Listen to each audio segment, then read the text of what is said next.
نحمده ونصلي على رسوله الكريم اما بعد فاعوذ بالله من الشيطان الرجيم بسم الله الرحمن الرحيم رب اشرح لي صدري ويسر لي امري واحلل عقدة من لساني يفقهوا قولي واجعل لي وزيرا من اهلي اللهم فقهنا في الدين اللهم ارنا الحق حقا وارزقنا اتباعه وارنا الباطل باطلا وارزقنا اجتنابه آمین رب العالمین۔ السلام علیکم ورحمۃ اللہ وبرکاتہ۔ آج ہمارا پارہ ہے پارہ نمبر 5۔ سٹارٹ کرتے ہیں۔ اعوذ باللہ من الشیطان الرجیم بسم اللہ الرحمن الرحیم۔ والمحصنات من النساء الا ما ملكت ایمانکم کتاب اللہ علیکم واحل لکم ما وراء ذلکم ان تبتغوا باموالکم محصنین غیر مسافحین فما استمتعتم به منهن فآتوهن اجورهن فریضہ ولا جناح علیکم فیما تراضیتم به من بعد الفریضہ ان اللہ کان علیما حکیما۔ اور وہ عورتیں بھی تم پر حرام ہیں جو کسی اور کے نکاح میں ہوں، چونکہ وہ کسی اور کے نکاح میں ہیں اس لیے آپ پر حرام ہے۔ البتہ ایک عورت کو اگر اس کا شوہر طلاق دے دے تو آپ اس سے نکاح کر سکتے ہیں، یعنی کہ یہ جو حرمت ہے کسی اور عورت سے نکاح کی یہ ابدی نوعیت نہیں ہے۔ اور محسنات جو ہے وہ ان عورتوں کو کہا جاتا ہے جو کسی کے قید میں ہوں، یعنی کسی کے نکاح میں ہوں۔ حسن جو ہے وہ ایک قلعے کو کہتے ہیں، اور احسان کے معنی ہوتے ہیں کسی شے کو اپنی حفاظت میں لینا۔ تو اسی لیے محسنات جو ہے وہ عورتوں کو کہا جاتا ہے جو کہ ایک خاندان کے قلعے کے اندر محفوظ ہوتی ہیں، یعنی کہ شوہر والیاں ہوتی ہیں۔ الا ما ملکت ایمانکم، سوائے اس کے جو تمہارے ملک یمین یعنی تمہارے داہنے ہاتھ جن کے مالک ہوئے، یعنی کہ جو جنگ کے نتیجے میں تمہارے ہاں کنیزیں بن کر آ جائیں۔ یہ عورتیں اگر مشرکوں کی بیویاں ہیں لیکن وہ لونڈیوں کی حیثیت سے آپ کے لیے جائز ہوں گی، یہ تم پر اللہ کا لکھا ہوا فریضہ ہے۔ اس کے سوا جو عورتیں ہیں وہ تمہارے لیے حلال ہیں، یعنی کہ آپ نے دیکھا نا کہ کتنی تھوڑی سی تعداد میں محرمات ہیں جن سے نکاح حرام قرار دے دیا گیا ہے، باقی کثیر تعداد جو ہے وہ حلال کی ہے۔ ان تبتغوا باموالکم، کہ تم اپنے مال کے ذریعے ان کے طالب بنو، بشرطی کہ سارے نکاح میں ان کو محفوظ کرو، نہ یہ کہ آزاد شہوت رانی کرنے لگو، یعنی کہ نیت جو ہے وہ گھر بسانے کی ہونی چاہیے، موج مستی کی نہیں، کھیل اور مشغلہ نہیں ہونا چاہیے شادی کا مقصد۔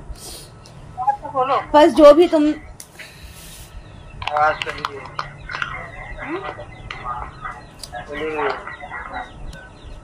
چارجنگ نہیں ہو رہی کیوں تم لوگ نا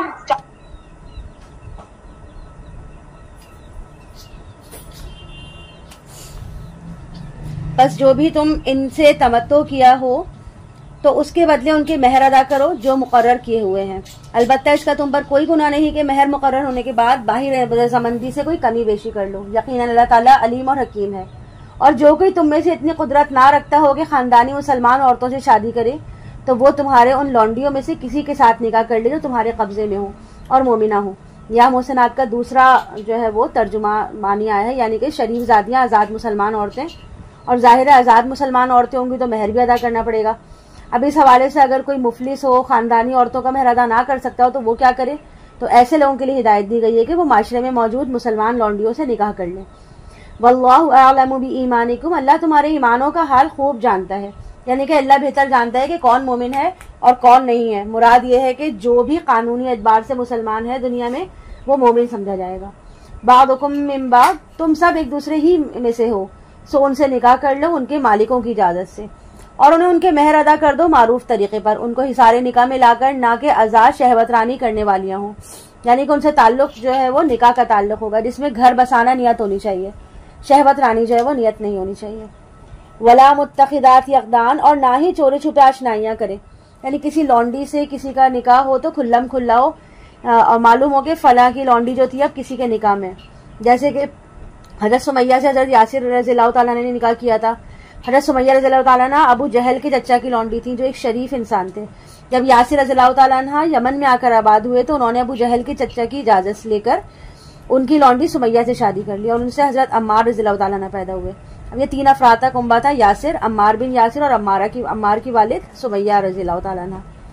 ابو جہل کا جو چچا تھے وہ بڑے شریف تھے، جب وہ ان کا انتقال ہو گیا تو ابو جہل کو اس کنبے پر پورا اختیار حاصل تھا، تو اس نے ان کو سخت ترین سزائیں دی، سخت ترین تکلیف میں مبتلا کیا۔ فَإِذَا أُحْصِنَّ فَإِنْ أَتَيْنَ بِفَاحِشَةٍ، بس جب وہ نکاح کی قید میں آ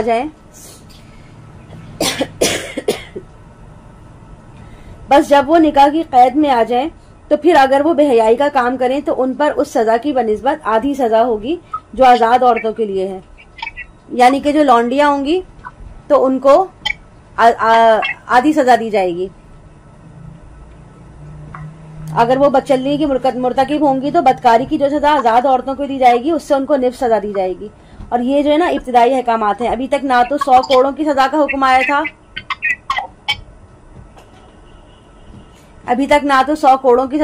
آیا تھا، اور نہ ہی جو ہے وہ رجم کا. ذالک لمن خشی العنۃ منکم، یہ اجازت تم میں سے ان کے لیے ہے جن کو گناہ میں پڑنے کا اندیشہ ہو. یعنی کہ مسلمان لونڈیوں سے نکاح کرنے کی اجازت تم میں سے ان لوگوں کے لیے ہے جو اپنی شہوت کے جذبے کو روک نہ سکتے ہو، انہیں فتنہ میں مبتلا ہو جانے کا اور گناہ میں ملوث ہونے کا اندیشہ ہو، تو ان کو چاہیے کہ وہ لونڈیوں سے نکاح کر لیں. اور اگر تم صبر کرو تو یہ تمہارے حق میں بہتر ہے. اور اللہ غفور الرحیم ہے، یعنی بخشنے والا مہربان ہے. اللہ چاہتا ہے کہ تمہارے لیے اپنے احکامات واضح کر دے اور تمہیں ہدایت بخشے ان راستوں کی جو تم سے پہلے لوگوں کے تھے، اور تم پر نظر عنایت فرمائے. اور اللہ سب کچھ جاننے والا ہے اور کمال حکمت والا ہے. اللہ تو یہ چاہتا ہے کہ تم پر رحمت کے ساتھ توجہ فرمائے، اور وہ لوگ جو شہوت کی پیروی کرتے ہیں وہ چاہتے ہیں کہ تم راہ حق سے بھٹک کر دور نکل جاؤ. یعنی کہ وہ یہ چاہتے ہیں کہ تمہارا راستہ جو صراط مستقیم کی طرف رجحان ہے تمہارا، تو وہ رجحان تمہارا غلط راستوں کی طرف ہو جائے اور تم اسی میں بھٹکتے رہو. یعنی کہ وہ خود تو بھٹکے ہوئے ہیں لیکن وہ چاہتے ہیں کہ دوسرے لوگ بھی جو ہے نا وہ بے راہروی کا شکار ہو جائیں اور بھٹک جائیں دین سے. یرید اللہ ان یخفف عنکم، اللہ چاہتا ہے تم پر سے بوجھ کو ہلکا کر دے. یعنی یہ نہ سمجھو کہ یہ سب احکامات دے کر اللہ تم پہ بوجھ ڈال رہا ہے، بلکہ اللہ تمہارے بوجھ کو ہلکا کر رہا ہے. اگر تم ان چیزوں پر عمل نہیں کرو گے تو کیا ہوگا کہ معاشرے میں فساد پھیلے گا، گندگیاں پھیلیں گی، جھگڑے ہوں گے، بدگمانیاں ہوں گی. اور اللہ تعالیٰ جھگڑوں بدگمانیوں سے تمہیں روکنا چاہتا ہے اور تمہارے لیے آسانی کرنا چاہتا ہے. وَخُلِقَ الْإِنسَانُ ضَعِيفًا، اور انسان کمزور پیدا کیا گیا. یعنی کہ انسان جو ہے نا اس کے اندر کمزوری کے بہت پہلو موجود ہیں، اور انسان جو ہے وہ بہت جلد جو ہے وہ کمزوری کا اور کم ایمانی کا شکار ہو سکتا ہے. یا ایھا الذین آمنوا لا تأکلوا اموالکم بینکم بالباطل، اے اہل ایمان اپنے مال آپس میں باطل طریقے سے ہڑپ نہ کرو سوائے اس کے کہ تجارت ہو تمہارے باہمی رضامندی سے، اور نہ اپنے آپ کو قتل کرو، یقیناً اللہ تم پر بہت مہربان ہے. اور جو کوئی بھی یہ کام کرے گا عداوت کے ساتھ یا ظلم کے ساتھ، یعنی کہ باطل طریقے سے مال کو کھائے گا یا نفس کا قتل کرے گا، تو ہم جلد اس کو آگ میں جھونک دیں گے. اور یہ چیز اللہ تعالیٰ پر بہت آسان ہے. اور یہ نہیں سمجھنا کہ اللہ تعالیٰ کے لیے کچھ مشکل ہے کہ وہ جہنم میں کسی انسان کو کیسے جھونکے گا، اتنی بڑی جو ہے انسانیت کو کیسے جھونکے گا. تو اللہ تعالیٰ کے لیے کچھ بھی مشکل نہیں ہے. اور اگر تم اجتناب کرتے رہو گے ان بڑے بڑے گناہوں سے جن سے تمہیں روکا جا رہا ہے، تو ہم تمہاری چھوٹی چھوٹی برائیاں دور کر دیں گے. یعنی کہ ہم تمہیں پاک صاف کرتے رہیں گے. جو بھی تم نیک کام کرو گے اس کے حوالے سے تمہاری برائیاں خود بخود دھلتی جائیں گی، یعنی گناہ صغیرہ. وَنُدْخِلْكُمْ مُدْخَلًا كَرِيمًا، اور تمہیں داخل کریں گے بہت باعزت جگہ پر. اور تمنا نہ کیا کرو اس شے کی جس کے ذریعے اللہ نے تم میں سے بعض کو بعض پر فضیلت دی ہے. مردوں کے لیے حصہ ہے اس میں سے جو وہ کمائیں گے، اور عورتوں کے لیے حصہ ہے اس میں سے جو وہ کمائیں گی. اور اللہ سے اس کا فضل طلب کیا کرو. یعنی جو فضیلت اللہ نے دوسروں کو دی ہے اس کی تمنا نہ کرو، بلکہ اللہ سے دعا کرو اس کے فضل کی کہ اللہ تو نے مجھے اس معاملے میں کمتر رکھا ہے، تو مجھے دوسرے معاملات میں اندر ہمت دے میرے کہ میں ترقی کر سکوں. اللہ تعالیٰ نے جس پہلو سے مناسب سمجھا آپ نے فضل سے تمہیں عطا کر دیا، اور آگے بھی اللہ جو ہے وہ جیسا بہتر سمجھے گا تمہیں اپنے فضل سے عطا کرے گا. اور بہت سے لوگوں کو اللہ تعالیٰ نے کسی نہ کسی پہلو سے جو ہے وہ نمائندگی دی ہے. یعنی کوئی کسی معاملے میں صلاحیت زیادہ ہے، کسی کی کسی معاملے میں صلاحیت زیادہ ہے. اس لیے کسی سے حسد کرنے کی جگہ بہتر کیا ہے کہ اپنے اندر جو ہے وہ کوالٹیز پیدا ہونے کی اللہ تعالیٰ سے دعا مانگنی چاہیے، اللہ کے فضل کی دعا مانگنی چاہیے. ان اللہ کان بکل شیء علیما، یقیناً اللہ تعالیٰ ہر شے کا علم رکھتا ہے. اور ہر ایک کے لیے ہم نے وارث مقرر کر دیے ہیں جو بھی والدین اور رشتہ دار چھوڑیں. یہاں سے قانون وراثت آ رہا ہے. والذین عقدت ایمانکم فآتوہم نصیبہم، اور جن کے ساتھ تمہارے عہد و پیما ہوں تو ان کو ان کا حصہ دو، یقیناً اللہ ہر چیز پر گواہ ہے. الرجال قوامون علی النساء، مرد عورتوں پر حاکم ہیں بسبب اس فضیلت کے جو اللہ نے بعض کو بعض پر دی ہے. اب مردوں کو بعض صفات میں عورتوں پہ نمایاں جو ہے وہ فوقیت حاصل ہے، جس کی بنا پر قوامیت کی ذمہ داری اس پہ ڈالی گئی ہے. اور بسبب اس کے کہ جو وہ خرچ کرتے ہیں اپنے مال. اور اس کی وجہ کیا بتائی؟ وَبِمَا أَنفَقُوا مِنْ أَمْوَالِهِمْ کہ وہ اپنے مال جو ہے وہ اپنے گھر والوں پہ خرچ کرتے ہیں. اسلامی کے معاشرتی نظام میں جو کفالت کی ذمہ داری ہے وہ تمام کی تمام جو ہے وہ مرد کے اوپر رکھی گئی ہے. اس کے اخراجات شادی کے آغاز سے ہی شروع ہو جاتے ہیں. شادی اگرچہ مرد کی بھی ضرورت ہے اور عورت کی بھی، لیکن مہر بھی مرد ادا کرتا ہے اور عورت مہر وصول کرتی ہے. اسی طرح جو نان نفقہ ہے وہ بھی مرد کی ذمہ داری ہے. فالصالحات قانتات حافظات للغیب پس جو نیک بیویاں ہیں وہ اطاعت شعار ہوتی ہیں، غیب میں حفاظت کرنے والی ہیں، یعنی کہ وہ مردوں کی غیر موجودگی میں ان کے مال ان کے حقوق کی حفاظت کرتی ہیں. اب ظاہر ہے کہ مرد کا مال تو گھر میں ہی ہوتا ہے، وہ تو چلا جاتا ہے کام پر، بیوی اس کی حفاظت کرنے والی ہوتی ہے. اسی طرح اس کی عزت کی، اس کی عظمت کی، اس کی عصمت کی، ہر چیز کی، اور مرد کی عزت کی، ہر چیز کی حفاظت جو ہے وہ مرد کی غیر موجودگی میں عورت کی ذمہ داری ہے. اسی طرح مرد کے کچھ راز ہوتے ہیں جن کی سب سے بڑھ کے جو رازدان ہوتی ہے وہ اس کی بیوی ہوتی ہے. تو بیوی کا فرض بنتا ہے کہ مرد کے جو راز ہیں وہ کسی دوسرے کے سامنے ظاہر نہ کرے. اور 3 اعتبار سے یہ حفاظت بتائی گئی ہے: شوہر کے مال کی، شوہر کی عزت و ناموس کی، اور اس کے رازوں کی. بما حافظ اللہ اللہ کی حفاظت سے. اصل حفاظت و نگرانی تو اللہ کے پاس ہے، لیکن انسان کو اپنی ذمہ داری ادا کرنی چاہیے. جیسے کہ رازق اللہ ہے لیکن انسان کا جو کام ہے وہ رزق کمانا ہے، اسی طرح حفاظت کرنے والا اللہ ہے، لیکن انسان کے ذمہ اللہ نے دے دیا کہ یہ کام اس کو کرنا ہے، تو ان کو بجا لانا ضروری ہے. واللاتی تخافون نشوزہن اور وہ خواتین جن کے بارے میں تمہیں سرکشی کا اندیشہ ہو، یعنی کہ اگر تمہیں عورت کے رویے سے ظاہر ہو رہا ہو کہ یہ ہٹ دھرمی، سرتابی یا سرکشی کی روش پر چل پڑی ہے، شوہر کی بات نہیں مان رہی بلکہ ہر صورت میں اپنی بات منوانے پر اڑی ہوئی ہے، تو اس طرح گھر کی فضا خراب ہو تو یہ نشوز ہے.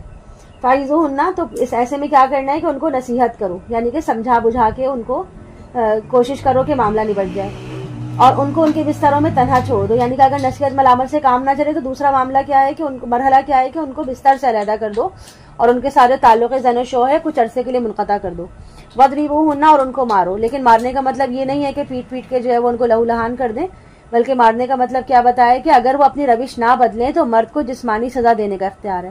اس زمانے میں محمد صلی اللہ علیہ وسلم نے ہدایت فرمائی کہ چہرے پہ نہ مارا جائے، نہ کوئی ایسی مار ہو جو مسلسل نشان جسم پہ پڑ جائے، یعنی کہ صرف ان کو سزا دینے کے لیے ایک ہلکا سا جو ہے سختی کا معاملہ پیش آنا چاہیے، لیکن اس میں جو ہے احتیاط برتنی چاہیے.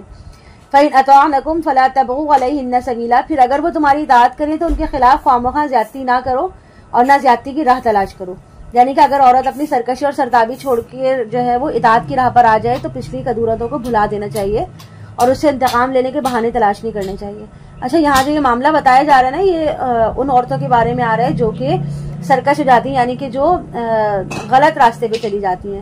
یہ عام گھریلو معاملات کے لیے نہیں ہے، بلکہ صرف جو دوسرے مردوں کے ساتھ تعلقات قائم کر لیں، سرکشی کا شکار ہو جائیں، ان کے لیے یہ معاملات ہیں. ان اللہ کان علیٰ کبیرہ یقیناً اللہ تعالیٰ بہت بلند اور بہت بڑا ہے.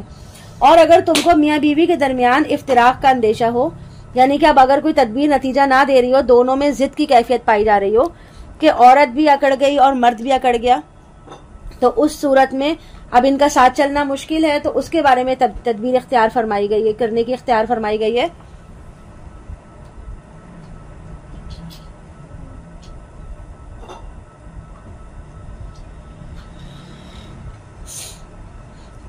فَبْعَثُوا حَكَمًا مِّنْ أَهْلِهِ وَحَكَمًا مِّنْ أَهْلِهَا تو ایک حکم مرد کے خاندان سے مقرر کرو اور ایک حکم عورت کے خاندان سے، یعنی کہ ایک دونوں طرف سے لوگوں کو جمع کرو، اور اگر وہ دونوں اصلاح چاہیں گے تو اللہ تعالیٰ ان کے درمیان موافقت پیدا کر دے گا. یقیناً اللہ تعالیٰ سب کچھ جانتا ہے اور باخبر ہے. وَاعْبُدُوا اللَّهَ وَلَا تُشْرِكُوا بِهِ شَيْئًا اور اللہ کی بندگی کرو اور کسی چیز کو بھی اس کا شریک نہ ٹھہراؤ. یعنی کہ سب سے پہلا حق جو ہے وہ اللہ کا کیا ہے کہ اس کی بندگی کرو، اس کی پرستش کرو اور اس کے ساتھ کسی کو شریک نہ ٹھہراؤ، اور والدین کے ساتھ حسن سلوک کرو.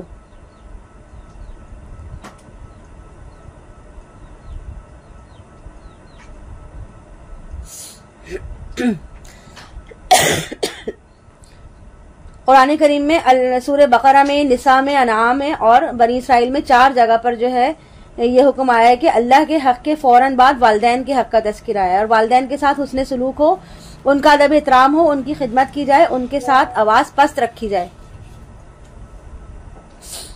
وَبِذِي الْقُرْبَى وَالْيَتَامَى وَالْمَسَاكِينَ اور قرابت داروں، یتیموں اور محتاجوں کے ساتھ، اور قرابت دار ہمسائے اور اجنبی ہمسائے کے ساتھ. اور ہم نشین ساتھی اور مسافر کے ساتھ، اور وہ لونڈی غلام جو تمہارے ملک یمین ہیں ان کے ساتھ بھی نیک سلوک کرو۔ اللہ بالکل پسند نہیں کرتا ان لوگوں کو جو شیخی خورے اور اکڑنے والے ہوتے ہیں۔ یعنی کہ پہلے کیا ہوتا تھا کہ عام طور پر جو ہے محلے ایسے ہوتے تھے کہ قبیلے ایک جگہ رہتے تھے، رشتہ داری بھی ہوتی تھی اور ہمسائے بھی تھے، لیکن کچھ ایسے بھی ہوتے ہیں جو اجنبی ہمسائے ہوتے ہیں، جیسے کہ شہروں میں ہم آج کل رہتے ہیں، وہاں پر ہمسائے ہمارے جو ہوتے ہیں، جو پڑوسی ہوتے ہیں وہ اجنبی ہوتے ہیں، تو ان کے لیے بھی ہے۔ اور اس کے ساتھ ساتھ ایک عارضی نوعیت کی ہمسائیگی بھی ہوتی ہے، جیسے کہ ہم بس میں بیٹھے ہیں تو ہمارے برابر میں کوئی بیٹھا ہے تو وہ بھی ہمارا ہمسایہ ہے۔ ہم جو ہے کہیں سے گزر رہے ہیں، وہاں کچھ وقت کے لیے ہم نے اسٹے کیا، وہاں جو ہمارے پاس بیٹھا ہے، جو کھڑا ہے، وہ بھی ہمارا ہمسایہ ہے۔ تو ایسے لوگوں کے ساتھ بھی ہمیں حسن سلوک کا ہی معاملہ کرنا چاہیے۔ الذین یبخلون ویأمرون الناس بالبخل، جو خود بھی بخل کرتے ہیں اور دوسرے لوگوں کو بھی بخل کا مشورہ دیتے ہیں، یعنی کہ جن میں شیخی خوری اور اکڑ ہوتی ہے وہ بخیل بھی ہوتے ہیں، اس لیے کہ غرور و تکبر عام طور پہ دولت کی وجہ سے ہوتا ہے۔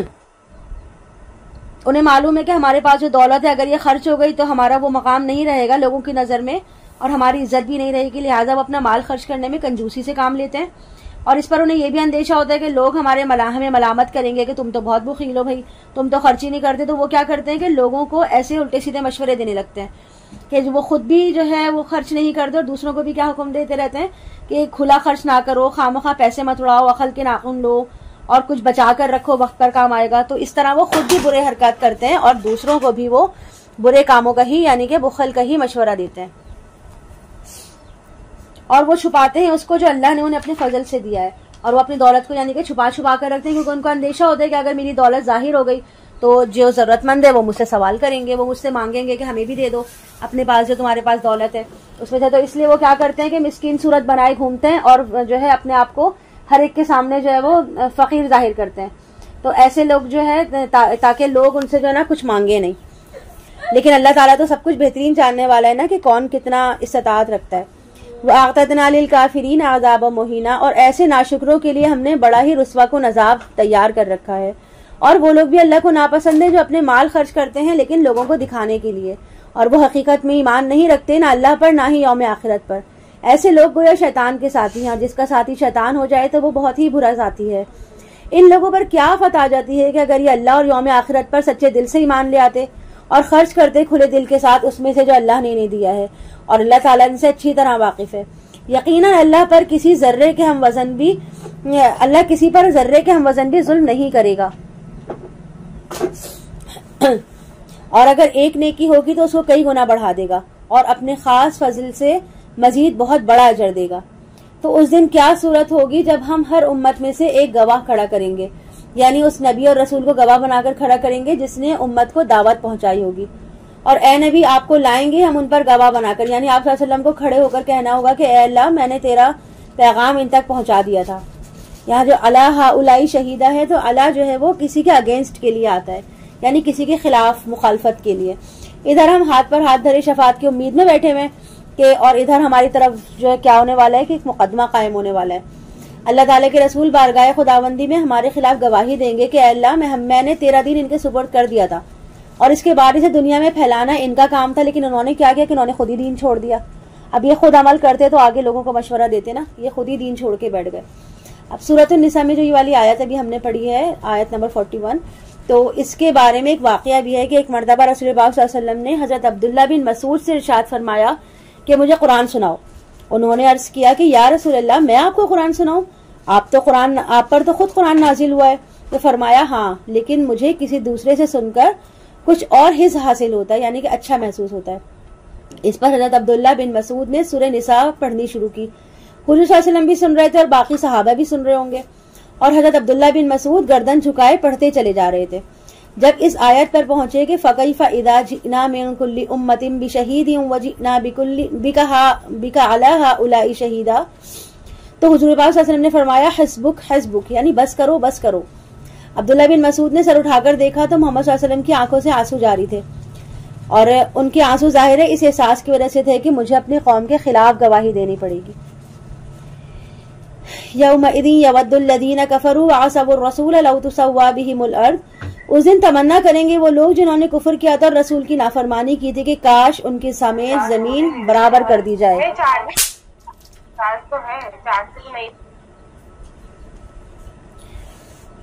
یعنی کسی طرح زمین پھٹے اور وہ اس میں دفن ہو جائیں، ہمیشہ کے لیے نسیہ منسیہ کر دیے جائیں، یعنی کہ بھول جایا جائے ان کو. ولا یکتمون اللہ حدیثا، اور وہ اللہ سے کوئی بات بھی چھپا نہیں سکیں گے.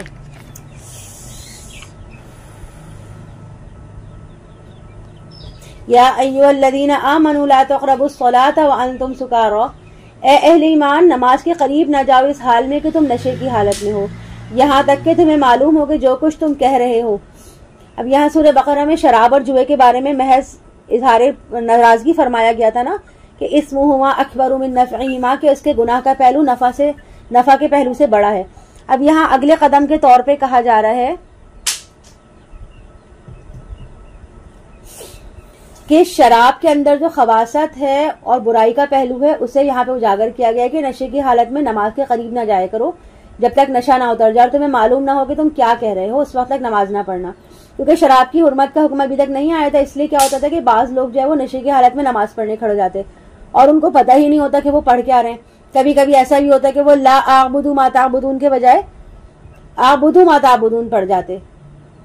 تو اس لیے خاص طور پر یہ آیت نازل ہوئی کہ حتی تعلموا ما تقولون، کہ جو ہے جب تک یہاں تک کہ تمہیں معلوم ہو کہ جو کچھ تم کہہ رہے ہو. تب اس میں ہمارے لیے بھی حکم ہے. دیکھیں اس میں دیکھیں کہ جب تک شعور کے ساتھ سمجھ رہے ہو کہ تم کیا کہہ رہے ہو ایسے نماز پڑھو. اور اس میں یہاں اشارہ بھی ہوگا کہ بے سمجھے انداز میں نماز مت پڑھو، یعنی کہ ایک تو مدہوشی کی وجہ سے سمجھ نہیں آ رہا، غلط سرٹ پڑھا جا رہا ہے اور اس سے روکا گیا ہے. اور دوسرا یہ کہ اگر تم نماز میں پڑھ رہے ہو تمہیں یہی نہیں معلوم کہ نماز میں تم پڑھ کیا رہے ہو، اس کے معنی کیا ہیں، تو ایسے بھی نماز نہ پڑھو. بلکہ قرآن کیا کہہ رہا ہے کہ تمہیں معلوم ہونا چاہیے کہ تم کیا کہہ رہے ہو. اب جنہیں قرآن مجید کی معنی نہیں آتے، نماز کی معنی نہیں آتے، تو انہیں کیا پتا کہ وہ نماز میں کیا پڑھیں. اسی لیے کہا جاتا ہے کہ نماز جب ہم پڑھیں تو نماز جب ہم سیکھیں تو اس کو ترجمے کے ساتھ سیکھیں تاکہ ہمیں معلوم ہو کہ ہم جو پڑھ رہے ہیں تو وہ ہے کیا دراصل. ولا جنوبا الا عابری سبیل حتى تغتسلوا، اور اسی طرح جنابت کی حالت میں بھی نماز کے قریب نہ جاؤ جب تک غسل نہ کر لو، الا یہ کہ راستے سے گزرتے ہوئے. اور اگر تم بیمار ہو یا سفر میں ہو یا تم میں سے کوئی قضاء حاجت کے بعد آیا ہو یا تم نے عورتوں کے ساتھ مباشرت کی ہو تو پھر اگر تم پانی نہ پاؤ تو پاک مٹی کا قصد کرو، یعنی کہ تیمم کر لو. یعنی کہ تمام صورتیں جس میں غسل یا وضو واجب ہے، اگر کسی بیماری کی وجہ سے، سفر کی حالت کی وجہ سے یا پانی موجود نہ ہونے کی وجہ سے جو ہے وہ پاک مٹی سے تیمم کیا جا سکتا ہے. فامسحوا بوجوہکم وایدیکم، اور اس سے اپنے چہروں اور ہاتھوں پر مسح کر لو، یقیناً اللہ تعالیٰ بہت معاف کرنے والا اور بخشنے والا ہے. الم تر الی الذین اوتوا نصیبا من الکتاب یشترون الضلالۃ ویریدون ان تضلوا السبیل، کیا تم نے نہیں دیکھا ان لوگوں کو جنہیں کتاب میں سے ایک حصہ دیا گیا، وہ گمراہی خریدتے ہیں اور وہ چاہتے ہیں کہ تم بھی گمراہ ہو جاؤ.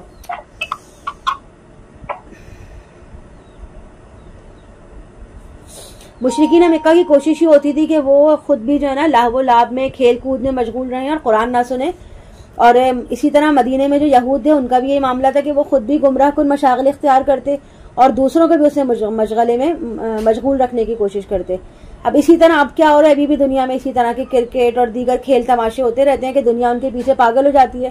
اور شیطان کے حربے نا، اب شیطان کو کیا چاہیے، وہ تو چاہتا ہی ہے کہ لوگ جو ہے وہ حقائق کی طرف نگاہ ہی نہ ڈالیں، کسی کو یہ سوچنے کی ضرورت ہی محسوس نہ ہو کہ اس کی زندگی کا مقصد اصل میں کیا ہے، اس کو کیوں جینا ہے، کس لیے جینا ہے، اور موت ہے تو اس کے بعد کیا ہونا ہے. انسان یا تو حیوانی سطح پر زندگی گزار دے اور اسے حلال و حرام کی کوئی تمیز ہی باقی نہ رہے کہ وہ کیا کما رہا ہے، کیا کھا رہا ہے، یا پھر کیا ہو کہ وہ کھیل کود میں مشغول رہے. یہی وجہ ہے کہ ان چیزوں کو فروغ دینے کے لیے دنیا میں بڑے مستحکم نظام قائم کر دیے گئے ہیں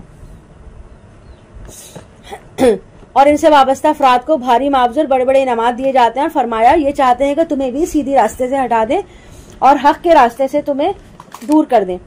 واللہ اعلم باعدائکم، اللہ تمہارے دشمنوں سے بھی خوب واقف ہے اور اللہ کافی ہے تمہارے ولی اور پشت پناہ ہونے کی حیثیت سے، اور وہ کافی ہے تمہارے مددگار ہونے کے اعتبار سے.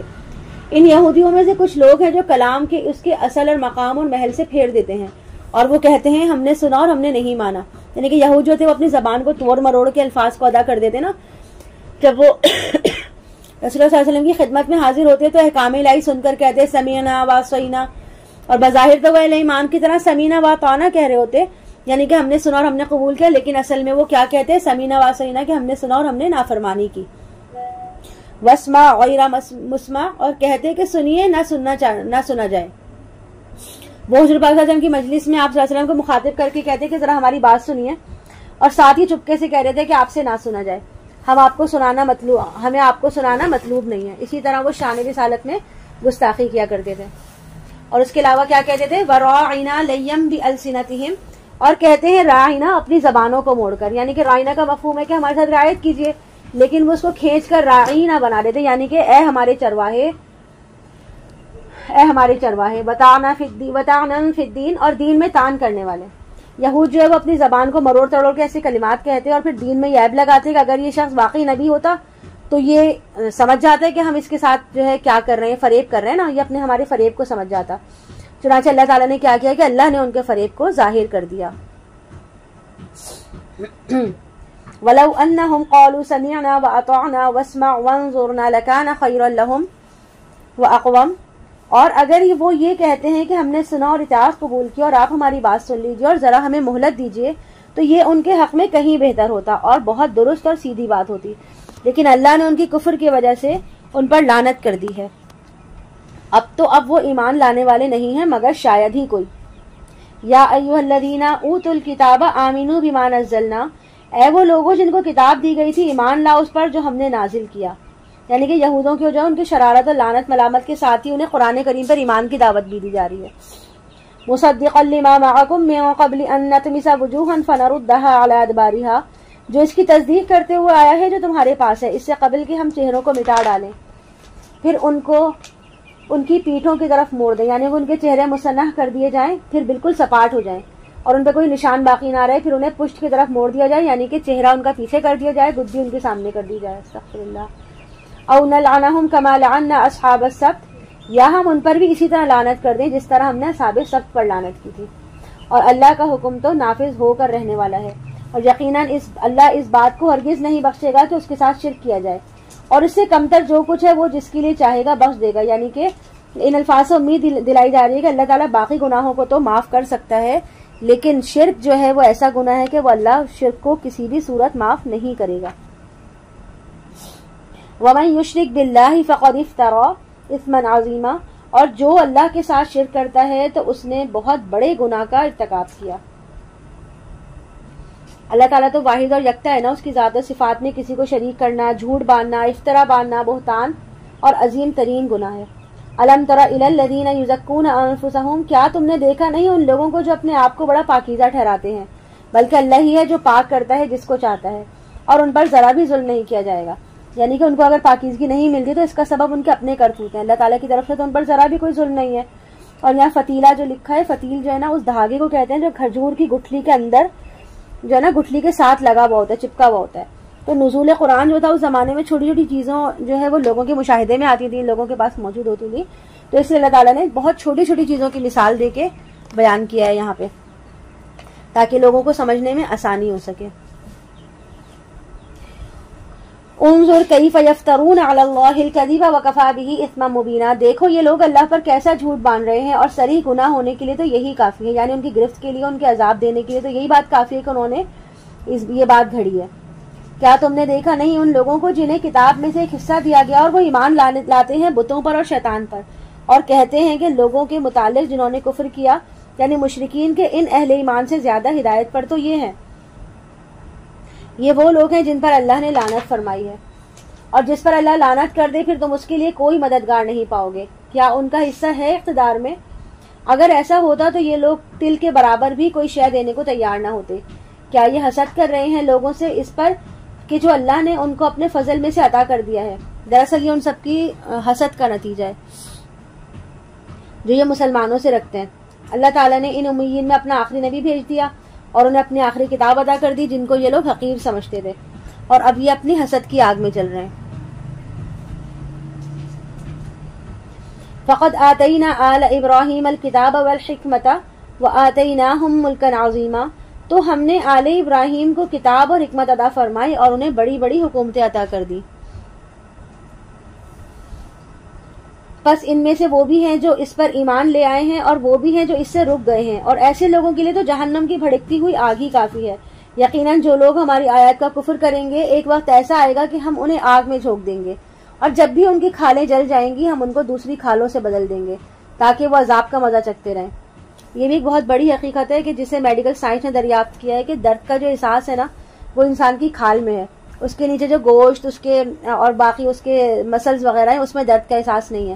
اگر کسی کو کوئی چٹکی کاٹے نا، کانٹا چبھو یا چوٹ لگے یا کوئی جل جائے حصہ، تو تکلیف اور درد کا جو احساس ہے نا وہ اس کی اسکن پر ہی ہوتا ہے۔ چنانچہ جہنمیوں کے بارے میں یہ فرمایا ہے کہ جب بھی ان کی کھال جہنم کی آگ سے جل جائے گی تو اس کی جگہ نئی کھال لگا دی جائے گی تاکہ ان کی تکلیف اور جلنے کا جو احساس ہے وہ مسلسل برقرار رہے، اس میں کمی نہ ہو۔ ان اللہ کان عزیزا حکیما، یقیناً اللہ بہت زبردست کمال حکمت والا ہے۔ والذین آمنوا وعملوا الصالحات سندخلهم جنات تجری من تحتها الانہار خالدین فیہا ابدا لہم فیہا ازواج مطہرہ وندخلهم ظلا ظلیلا۔ یہاں دیکھیں فوراً جہنم کے تذکرے کے فوراً بعد جو ہے وہ اہل جنت کا تذکرہ آ گیا کہ اور وہ لوگ جو ایمان لائے انہوں نے نیک عمل کیے، ان قریب انہیں ہم داخل کر دیں گے ان باغات میں جن کے دامن میں ندیاں بہتی ہوں گی، وہ رہیں گے ان میں ہمیشہ ہمیشہ، ان کے لیے اس میں بڑی پاکیزہ بیویاں ہوں گی، اور ہم انہیں داخل کریں گے گھنی چھاؤں میں، یعنی کہ انہیں ایسی گہری اور ٹھنڈی چھاؤں میں رکھا جائے گا کہ جو دھوپ کی حدت اور تمادر سے بالکل محفوظ ہوگی۔ ان اللہ یأمرکم ان تؤدوا الامانات الی اہلہا، اللہ تمہیں حکم دیتا ہے کہ امانتیں اہل امانت کے سپرد کر دو، اور جب لوگوں کے درمیان فیصلہ کرو تو عدل کے ساتھ فیصلہ کرو، یقیناً یہ بہت اچھی نصیحتیں ہیں جو اللہ تمہیں کر رہا ہے، یقیناً اللہ سب کچھ سننے والا اور دیکھنے والا ہے۔ اے اہل ایمان، اطاعت کرو اللہ کی اور رسول کی، اور اپنے میں سے اولو الامر کی بھی اطاعت کرو۔ پھر اگر تمہارے درمیان کسی معاملے میں اختلاف رائے ہو جائے تو اس کو لوٹا دو اللہ اس کے رسول کی طرف، یعنی کہ ہر ایک کو اپنا موقف درست ثابت کرنے کے لیے اللہ اور اس کے رسول سے یعنی قرآن و سنت سے دلائل لینے پڑیں گے۔ ان کنتم تؤمنون باللہ والیوم الآخر ذلک خیر واحسن تأویلا، اور تم واقعتاً اللہ پر اور یوم آخرت پر ایمان رکھتے ہو، یہی طریقہ بہتر ہے اور نتائج کے اعتبار سے بھی بہت مفید ہے۔ الم تر الی الذین یزعمون انہم آمنوا بما انزل الیک وما انزل من قبلک، کیا تم نے غور نہیں کیا ان لوگوں کی طرف جن کا دعویٰ تو یہ ہے کہ وہ ایمان لائے ہیں اس پر بھی جو اے نبی صلی اللہ علیہ وسلم آپ پر نازل کیا گیا، اور اس پر بھی جو آپ سے پہلے نازل کیا تھا، لیکن ان کا طرز عمل کیا ہے؟ وہ چاہتے ہیں کہ اپنے مقدمات کے فیصلے طاغوت سے کرائیں، یعنی کہ طاغوت سے مراد یہاں پر وہ حاکم یا وہ ادارہ ہے جو اللہ اس کے رسول کے حکم کے مطابق فیصلہ نہیں کرتا۔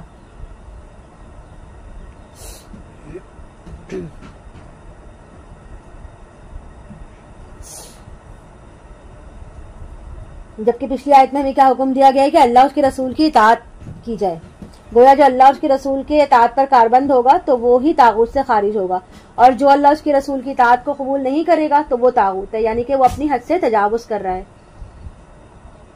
وقد امروا ان یکفروا بھی، حالانکہ انہیں حکم دیا گیا کہ طاغوت کا کفر کریں، یعنی کہ طاغوت کا انکار کریں، اور شیطان چاہتا ہے کہ انہیں بہت دور کی گمراہی میں ڈال دے۔ اور جب ان سے کہا جاتا ہے کہ آؤ اس چیز کی طرف جو اللہ نے نازل فرمائی ہے اور آؤ رسول کی طرف، تو اے نبی صلی اللہ علیہ وسلم آپ دیکھتے ہیں کہ یہ منافق آپ کے پاس آنے سے کنی کتراتے ہیں۔ پھر اس وقت کیا ہوا جب ان پر کوئی مصیبت آ گئی ان کے اپنے ہاتھوں کے کرتوتوں کی وجہ سے، پھر وہ آپ کے پاس آئے اللہ کی قسمیں کھاتے ہوئے، یعنی کہ وہ چیختے چلاتے آئے کہ عمر نے ہمارا آدمی مار دیا ہے، ہم اس کا قصاص دلائے جائے۔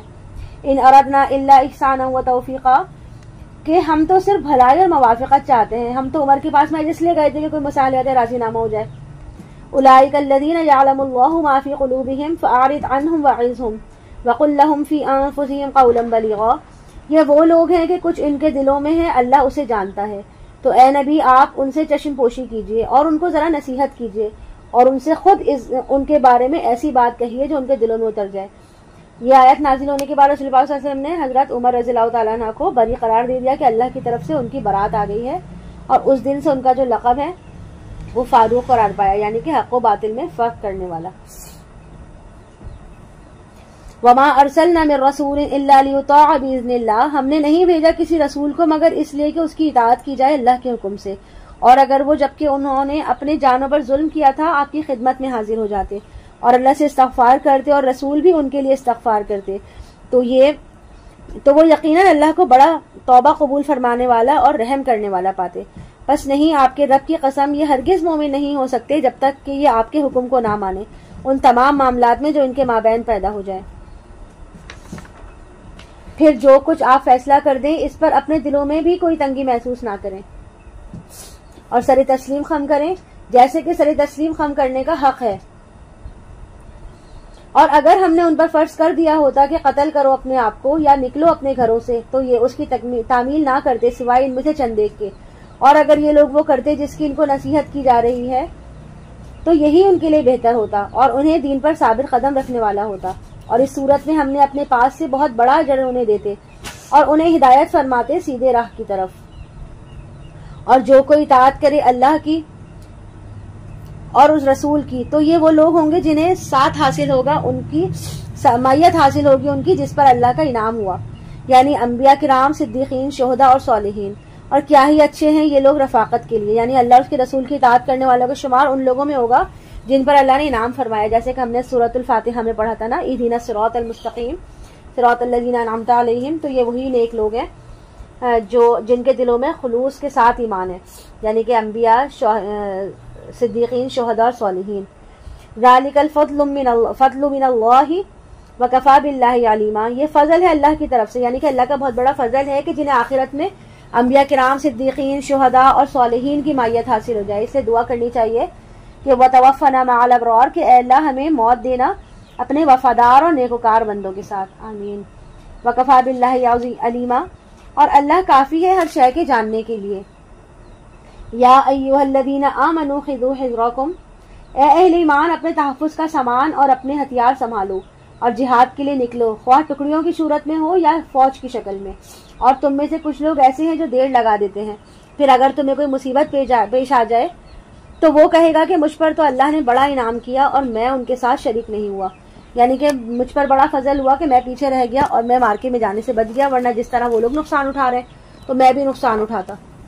وَلَئِنْ أَصَابَكُمْ فَضْلٌ مِّنَ اللَّهِ، اور اگر تمہیں کوئی فضل پہنچ جائے اللہ کی طرف سے تو اس وقت وہ حسرت کے ساتھ کہے گا جیسے تمہارے اور اس کے درمیان محبت کا کوئی تعلق ہی نہ تھا، اے کاش کہ میں بھی ان کے ساتھ گیا ہوتا، یہ بڑی کامیابی مجھے بھی حاصل ہوتی، یعنی کہ لوگوں کو فائدہ ہوتا دیکھ کے وہ حسرت کریں گے، افسوس کریں گے، اور لوگوں کا نقصان ہوتا دیکھ کے وہ خوش ہوں گے کہ اچھا ہوا میں ان کے ساتھ موجود نہیں تھا۔ فَلْيُقَاتِلْ فِي سَبِيلِ اللَّهِ الَّذِينَ يَشْرُونَ الْحَيَاةَ الدُّنْيَا بِالْآخِرَةِ، بس اللہ کی راہ میں قتال کرنا چاہیے ان لوگوں کو جو دنیا کی زندگی کو آخرت کی عوض فروخت کرنے کے لیے تیار ہیں، اور جو کوئی بھی اللہ کی راہ میں قتال کرے گا تو خواہ مارا جائے یا غالب ہو، ہم اسے دونوں حالتوں میں بہت بڑا اجر عطا فرمائیں گے۔ اور تمہیں کیا ہو گیا ہے کہ تم قتال نہیں کرتے اللہ کی راہ میں، اور ان بے بس مردوں، عورتوں اور بچوں کی خاطر جو مغلوب بنا دیے گئے ہیں، جو دعا کر رہے ہیں کہ اے ہمارے پروردگار ہمیں اس بستی سے نکال جس کے رہنے والے ظالم لوگ ہیں، اور ہمارے لیے اپنے پاس سے کوئی حمایتی بنا دے، اور ہمارے لیے خاص اپنے فضل و کرم سے کوئی مددگار بھیج دے۔ جو لوگ ایمان والے ہیں وہ قتال کرتے ہیں اللہ کی راہ میں، اور جو لوگ کافر ہیں وہ طاغوت کی راہ میں قتال کرتے ہیں، تو تم جنگ کرو شیطان کے ساتھیوں سے، یقیناً شیطان کی چال بڑی کمزور ہے۔ الم تر الی الذین قیل لهم، اعوذ باللہ من الشیطان الرجیم، الم تر الی الذین قیل لهم کفوا ایدیکم واقیموا الصلاۃ وآتوا الزکاۃ، تم نے دیکھا نہیں ان لوگوں کو جن سے کہا گیا تھا کہ اپنے ہاتھ روکو اور نماز قائم کرو اور زکوٰۃ دو، تو جب ان پر جنگ فرض کر دی گئی تو ان میں سے ایک فریق کا حال یہ ہے کہ وہ لوگوں سے اس طرح ڈر رہے ہیں جیسے اللہ سے ڈرنا چاہیے، بلکہ اس سے بھی زیادہ ڈر رہے ہیں، اور وہ کہتے ہیں کہ پروردگار تو نے ہم پر جنگ کیوں فرض کر دی، کیوں نہ ابھی ہمیں کچھ اور مہلت دے دی، یعنی کہ ابھی تو اس حکم کو مؤخر کیوں نہیں کر دیتا۔ اے نبی کہہ دیجئے دنیا کا ساز و سامان بہت تھوڑا ہے اور آخرت بہت بہتر ہے اس کے لیے جو تقوی کی روش اختیار کرے۔ ولا تظلمون فتیلا، اور تم پر ایک دھاگے کے برابر بھی ظلم نہیں ہوگا، تمہاری اختلفی قطعاً نہیں ہوگی، اور تمہارے جو بھی اعمال ہیں، انفاق ہے، قتال ہے، اللہ کی راہ میں ایثار ہے، اس کا تمہیں بھرپور ثواب دیا جائے گا۔ یہ سورہ نساء ہے، آیت نمبر 78۔ اینما تکونوا یدرککم الموت، تم جہاں کہیں بھی ہوگے موت تم کو پالے گی۔ ظاہر قتال سے جی چھڑانے کا جو مطلب ہے وہ اصل تو مقصد اس کا موت کا خوف ہے نا، کہ چنانچہ ان کے دلوں میں جو خوف تھا اسے ظاہر کیا جا رہا ہے، ان پہ واضح کیا جا رہا ہے کہ موت جو ہے اس سے تم بھاگ نہیں سکتے، تم جہاں کہیں بھی ہوگے موت تمہیں پالے گی۔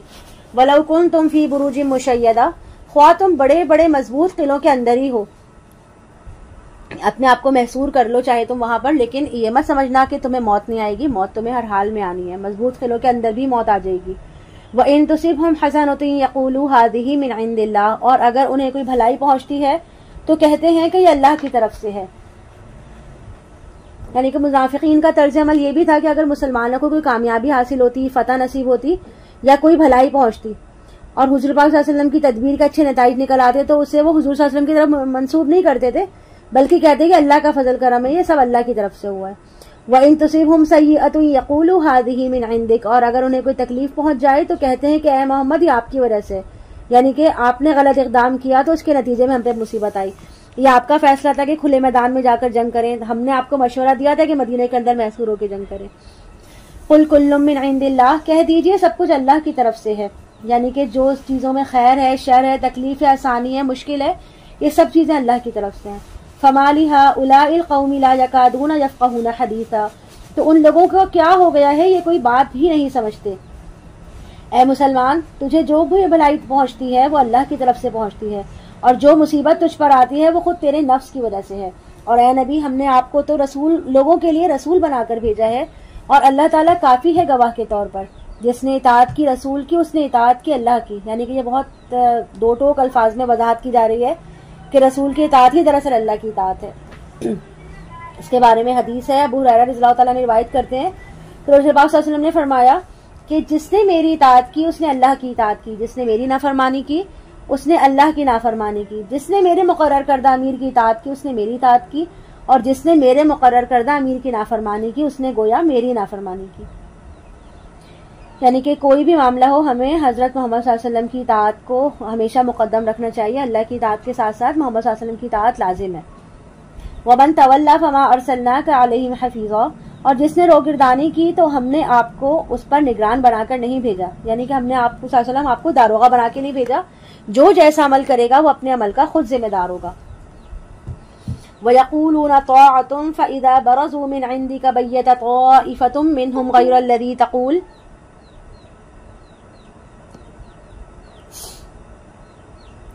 اور کہتے ہیں سر تسلیم خم ہے، یعنی کہ ان منافقوں کا حال یہ کہ آپ کے سامنے تو کہتے ہیں کہ ہم مطیع فرما بردار ہیں، آپ نے جو فرمایا ہم نے قبول کیا، ہم اس پر عمل کریں گے، لیکن کرتے کیا ہیں؟ فَإِذَا بَرَزُوا مِنْ عِنْدِكَ بَيَّتَ طَائِفَةٌ مِّنْهُمْ غَيْرَ الَّذِي تَقُولُ، پھر جب آپ کے پاس سے ہٹتے ہیں تو ان میں سے ایک گروہ راتوں کو ایسے مشورے کرتا ہے جو ان کے اپنے قول کے خلاف ہے، اور اللہ لکھ رہا ہے جو بھی وہ راتوں کے مشورے کرتے ہیں، تو اے نبی آپ ان سے چشم پوشی کیجیے۔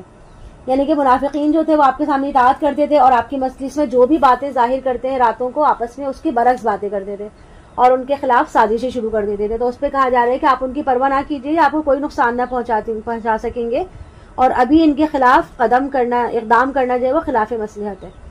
اور پھر آخرکار کیا ہوا کہ وہ وقت آ گیا کہ اب تک ان کی شرارتوں میں جو پردے پڑے ہوئے تھے وہ پردے اٹھا دیے گئے۔ وَتَوَكَّلْ عَلَى اللَّهِ وَكَفَىٰ بِاللَّهِ وَكِيلًا، اور آپ اللہ پر توکل کیجیے اور اللہ کافی ہے بھروسے کے لیے، یعنی کہ آپ کو اللہ کا سہارا کافی ہے، ان کی تمام سازشیں مشورے یہ سب آپ پر جو ہے وہ اثر انداز نہیں ہوں گے، آپ بالکل فکر نہ کریں۔ أَفَلَا يَتَدَبَّرُونَ الْقُرْآنَ وَلَوْ كَانَ مِنْ عِنْدِ غَيْرِ اللَّهِ لَوَجَدُوا فِيهِ اخْتِلَافًا كَثِيرًا، کیا یہ قرآن پر تدبر نہیں کرتے اور اگر یہ اللہ کے سوا کسی اور کے پاس سے آیا ہوتا تو وہ اس میں بہت سے تضادات پاتے، اور جب ان کے پاس کوئی خبر پہنچتی ہے امن کی یا خطرے کی تو وہ اسے پھیلا دیتے ہیں، اور اگر وہ اس کو رسول صلی اللہ علیہ وسلم اور اپنے اولو الامر کے سامنے پیش کرتے تو یہ بات ان میں سے ان لوگوں کے علم میں آ جاتی جو بات کی تہ تک پہنچنے والے ہیں۔ یعنی کہ منافقین کی ایک روش یہ بھی تھی کہ جیسے انہیں کوئی اطمینان بخش یا خطرناک خبر سننے کو ملتی تو وہ اسے پھیلا دیتے، یعنی کہ ہراسمنٹ پھیلانے کی کوشش کرتے لوگوں میں۔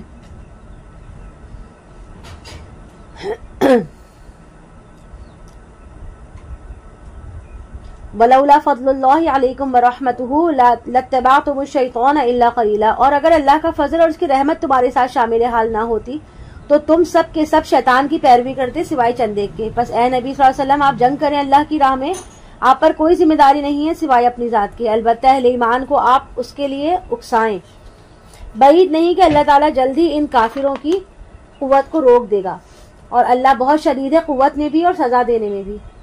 جو کوئی سفارش کرے گا بھلائی کی اسے اس میں سے حصہ مل جائے گا، اور جو کوئی سفارش کرے گا برائی کی اسے اس میں سے حصہ ملے گا، اور اللہ تعالیٰ ہر شے پر قوت رکھنے والا ہے، یعنی کہ کسی نے کسی کی جھوٹی اور غلط سفارش کی، حقائق کو توڑا مروڑا تو بھی اس کے جرم میں وہ شریک ہو گیا اور اس کے جرم کی سزا میں وہ بھی حصے دار ہوگا۔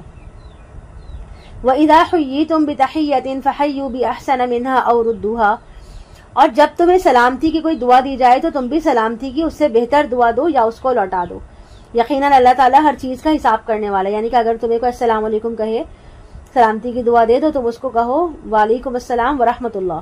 اور اس سے بھی بہتر کیا ہے کہ وعلیکم السلام ورحمۃ اللہ وبرکاتہ کہو. یعنی کہ جو اس نے دیا اس سے بہتر اس کو لوٹا دو. اور اگر بہتر نہیں بھی لوٹا سکتے تو کم سے کم اتنا ہی لوٹا دو جتنا اس نے تمہیں کہا ہے.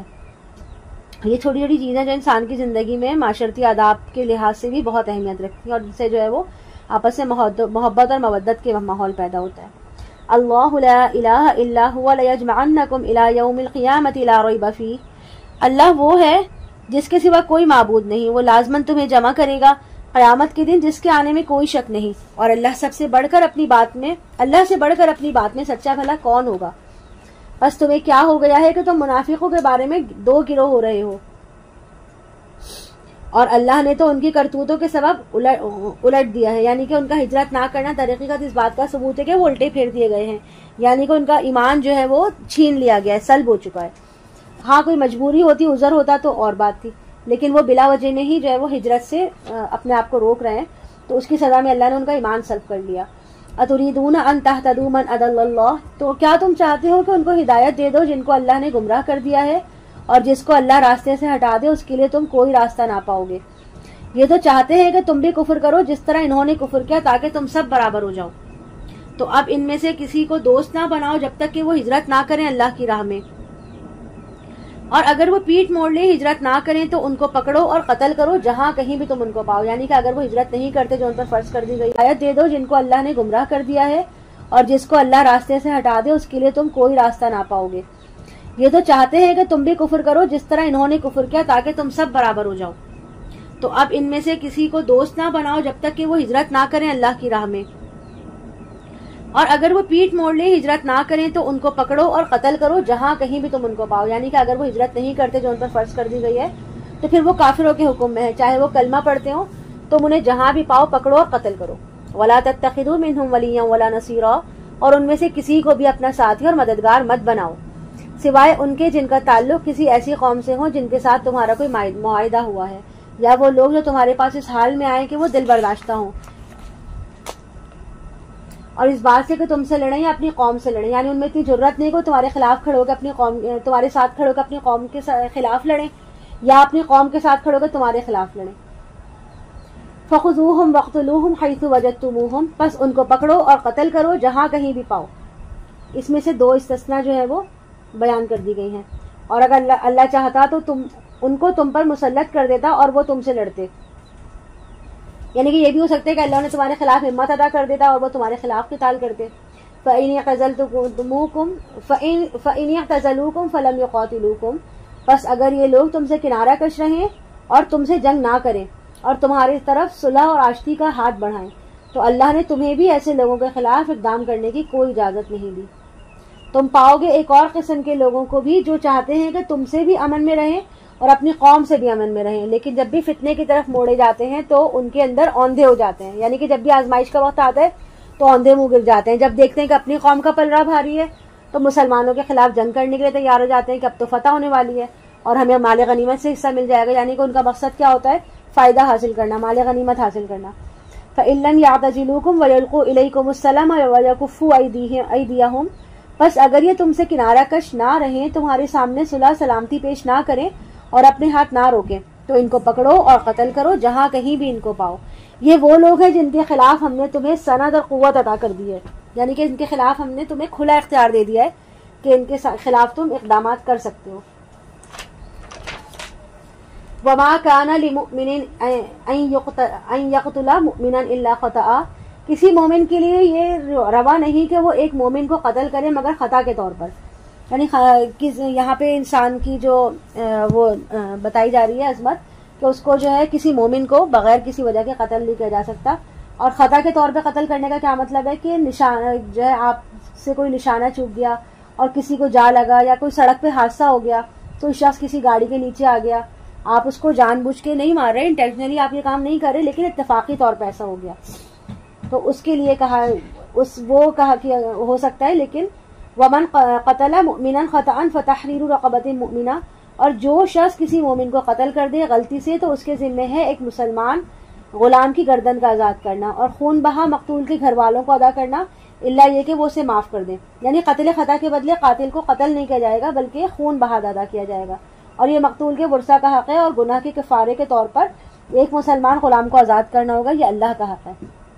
فَإِن كَانَ مِن قَوْمٍ عَدُوٍّ لَكُمْ وَهُوَ مُؤْمِنٌ، اور اگر وہ مقتول کسی ایسے قبیلے سے تھا جس سے تمہاری دشمنی ہے اور تھا وہ مسلمان، تو پھر صرف ایک مسلمان غلام کو آزاد کرنا ہوگا.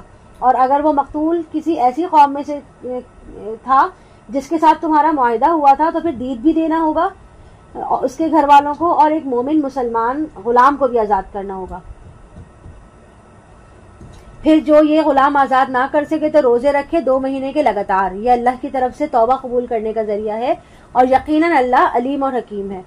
اور جو کوئی قتل کرے گا کسی مومن کو جان بوجھ کر تو اس کا بدلہ جہنم ہے جس میں وہ ہمیشہ رہے گا. یعنی کہ ابھی تک جو ہم نے پڑھا تھا تو یہ آیت نمبر 92 میں تو یہ غلطی سے قتل ہونے کے بارے میں تھا، لیکن جب جان بوجھ کے قتل کیا جائے گا تو اس کا بدلہ جو ہے وہ جہنم ہے. اس کے بدلے میں جو ہے یہ دیت اور یہ قصاص یہ چیزیں نہیں ہیں. جو کوئی کسی مومن کو جان بوجھ کر قتل کرے گا تو اس کا بدلہ جہنم ہے جس میں وہ ہمیشہ رہے گا، اور اللہ کا غضب اس پر ہوگا اور اللہ نے اس پر لعنت فرمائی ہے اور اس کے لیے بہت بڑا عذاب تیار کر رکھا ہے.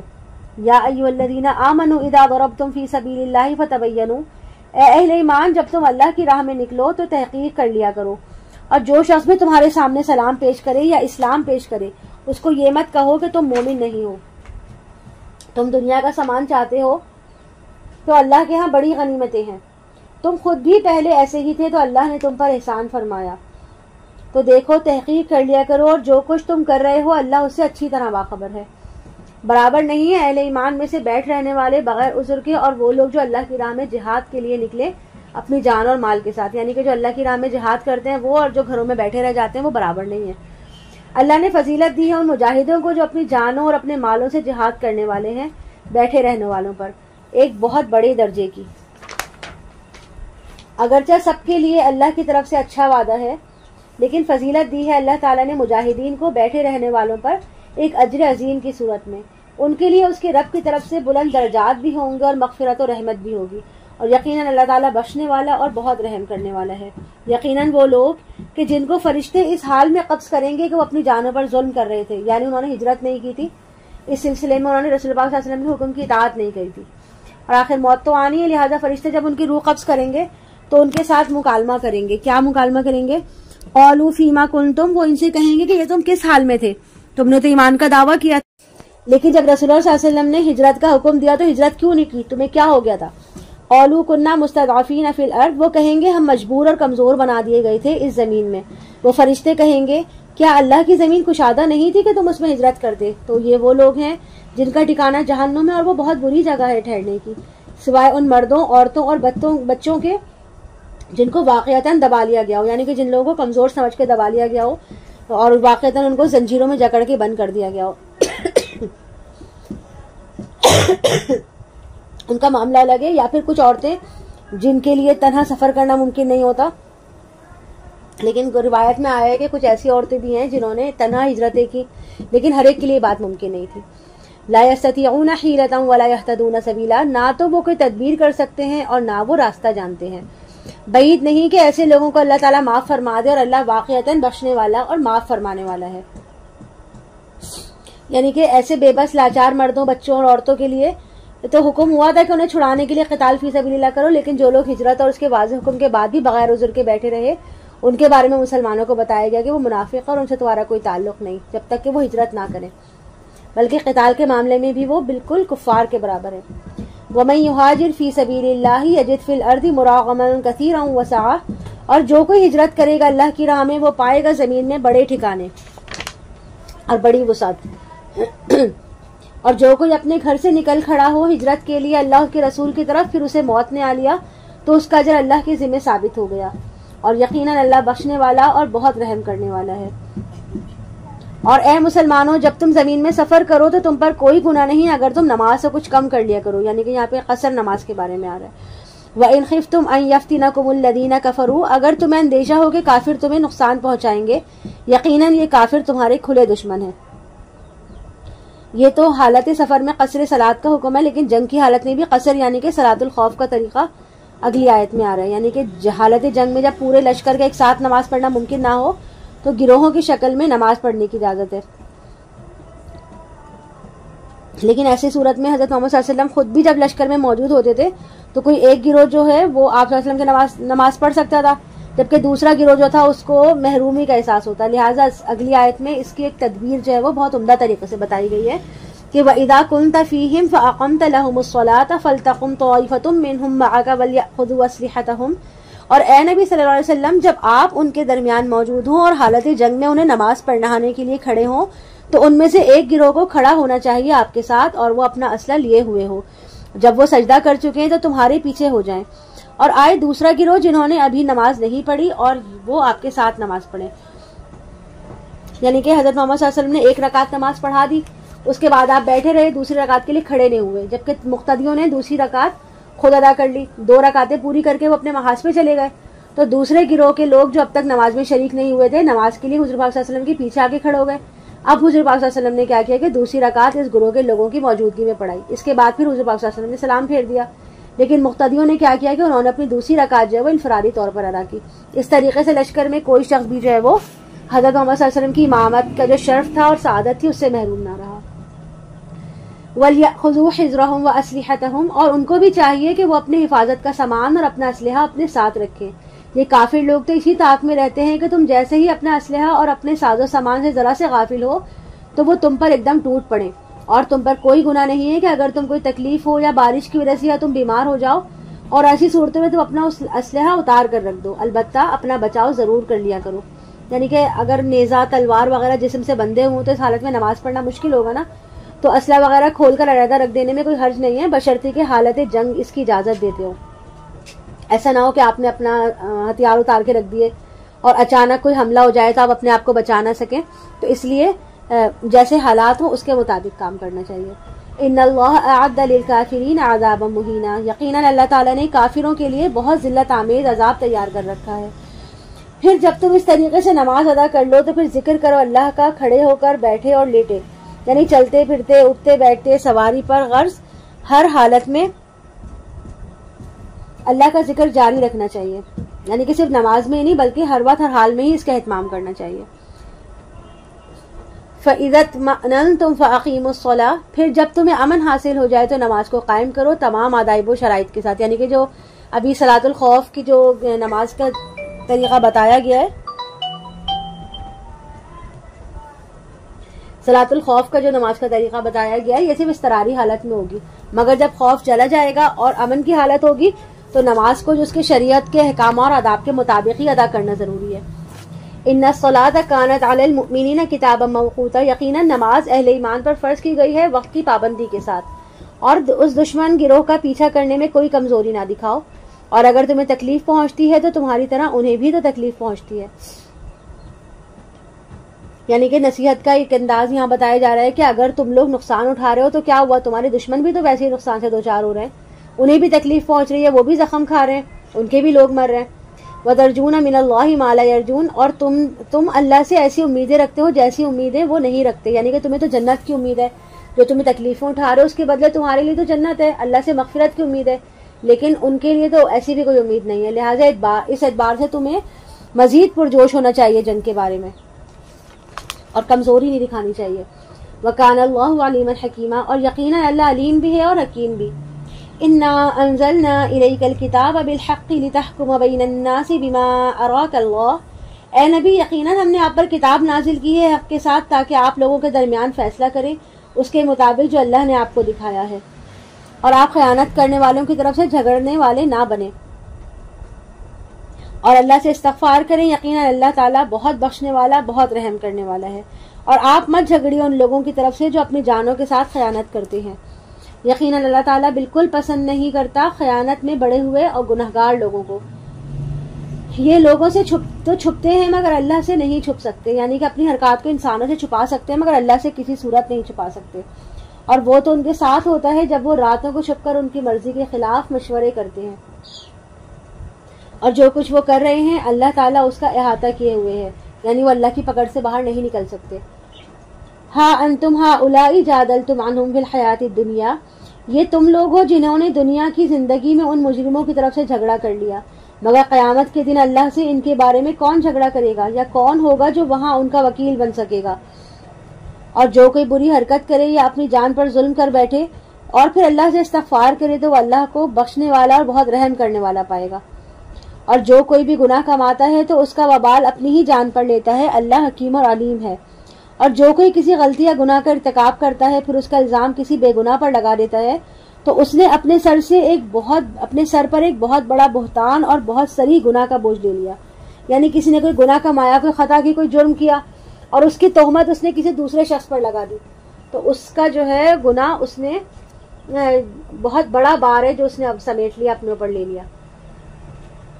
وَلَوْلَا فَضْلُ اللَّهِ عَلَيْكَ وَرَحْمَتُهُ لَهَمَّ طَائِفَةٌ مِّنْهُمْ أَن يُضِلُّوكَ. اور اے نبی صلی اللہ علیہ وسلم، اگر اللہ کا فضل، اس کی رحمت آپ کے شامل حال نہ ہوتی تو ان منافقوں کا ایک گروہ تو اس پر تل گیا تھا کہ آپ کو گمراہ کر دے. اور حقیقت میں وہ گمراہ نہیں کرتے مگر اپنے آپ کو، اور اے نبی وہ آپ کو کچھ بھی نقصان نہیں پہنچا سکتے. اور اللہ نے آپ صلی اللہ علیہ وسلم پر کتاب نازل کی ہے اور حکمت بھی، اور آپ کو وہ کچھ سکھایا ہے جو آپ نہیں جانتے تھے. اور یقیناً اللہ کا بہت فضل ہے آپ پر، بہت بڑا. لا خیر فی کثیر من نجواہم، ان منافقوں کی سرگوشیوں میں سے اکثر میں کوئی بھلائی نہیں ہوتی الا یہ کہ کوئی تلقین کرے صدقہ و خیرات کی یا نیکی کی یا لوگوں کے معاملات کو درست کرنے کی.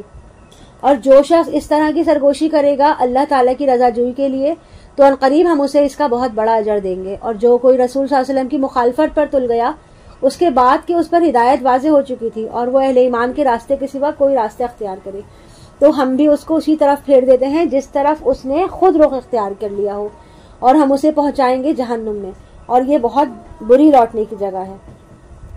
ان اللہ لا یغفر ان یشرک به ویغفر ما دون ذلک لمن یشاء ومن یشرک باللہ فقد ضل ضلالا بعیدا.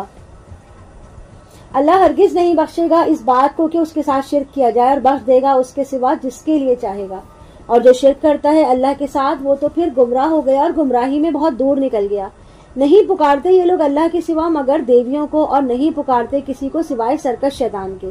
اللہ نے ان پر لعنت فرما دی ہے. اور اس نے کہا کہ اے اللہ میں تیرے بندوں میں سے ایک مقرر حصہ تو لے کر ہی چھوڑوں گا، اور میں لازماً ان کو بہکاؤں گا ان کو بڑی بڑی امیدیں دلا کر. یعنی کہ میں ان کے دلوں میں امیدوں کے چراغ روشن کر دوں گا، ان کو تابناک کیریئر ان کو بتاؤں گا کہ لگے رہو اسی کام میں، اسی میں تمہارا فائدہ ہے، جائز ناجائز سب خیر ہے، اللہ بخش دے گا. اور یہ کہ تم تو ہو اللہ کے پیارے رسول کے امتی، تمہیں کس بات کا خوف ہے. جیسے یہودیوں کو زوم دلایا تھا شیطان نے کہ تم اللہ کے بیٹے ہو، اس کے بڑے چہیتے ہو، تو اس طرح ان کو بھی میں لمبی لمبی امیدیں اور لمبے لمبے منصوبے ملجھا دوں گا. وَلَآمُرَنَّهُمْ فَلَيُبَتِّكُنَّ آذَانَ الْأَنْعَامِ، اور میں انہیں حکم دوں گا تو اس کی تعمیل میں وہ چوپایوں کے کان چیر دیں گے. اور میں انہیں حکم دوں گا اس کی تعمیل میں وہ اللہ کی تخلیق میں تبدیلی کر دیں گے. یعنی کہ مرد جو ہے وہ عورتوں کے انداز اپنا رہے ہیں نا، آج کل یہ ہو رہا ہے، اور عورتیں جو وہ مردوں کے طور طریقے اختیار کر رہی ہیں، ان کے رہن سہن کو اختیار کر رہی ہیں، ان کے لباس پہن رہی ہیں، اور مرد جو ہے وہ عورتوں کے طریقے اپنا رہے ہیں. وَمَن يَتَّخِذِ الشَّيْطَانَ وَلِيًّا مِّن دُونِ اللَّهِ فَقَدْ خَسِرَ خُسْرَانًا مُبِينًا. اور جس کسی نے بھی اللہ کو چھوڑ کر شیطان کو اپنا دوست بنا لیا تو وہ بہت کھلے خسارے اور تباہی میں پڑ گیا. وہ شیطان ان سے وعدے بھی کرتا ہے، انہیں امیدیں بھی دلاتا ہے، اور نہیں وعدہ کرتا ان سے شیطان مگر دھوکے کا. یعنی کہ شیطان کے جو بھی وعدے ہیں وہ دھوکے ہیں، بہلاوے ہیں، آرزو میں وہ پھنساتا ہے، سبز باغ دکھاتا ہے، مگر اصلیت کیا ہے کہ یہ سارے کے سارے جو دعوے ہیں یہ فریب ہیں. اولئک مأواہم جہنم ولا یجدون عنہا محیصا. یہ وہ لوگ ہیں جن کا ٹھکانہ جہنم ہے اور وہاں سے وہ فرار کی کوئی صورت نہیں پائیں گے. اور جو لوگ ایمان لائے نیک عمل کیے انہیں منقریب داخل کریں گے ایسے باغات میں جس کے نیچے نہریں بہتی ہوں گی، اس میں وہ ہمیشہ ہمیشہ رہیں گے. اللہ کا یہ وعدہ سچا ہے، اور کون ہے جو اللہ سے بڑھ کر اپنی بات میں سچا ہو سکتا ہے. اے مسلمانوں، نہ تمہاری خواہشات پر موقوف ہے اور نہ اہل کتاب کی خواہشات پر. جو کوئی برا کام کرے گا اس کی سزا اس کو مل کر رہے گی، اور وہ نہیں پائے گا اپنے لیے اللہ کے مقابلے میں کوئی حمایتی، کوئی مددگار.